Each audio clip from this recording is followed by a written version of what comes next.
So you can hear the squeaking noise. This just started. I haven't done anything as I don't want to create any problems. I'm wondering if this bar needs to be lubed. I just had the machine serviced within the past month by a brother dealer.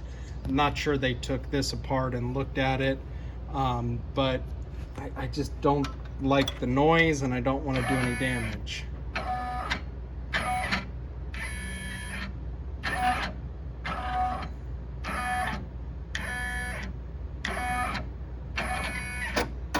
So any advice on how I can fix this and make sure I'm not doing any damage, I would appreciate it. Thank you.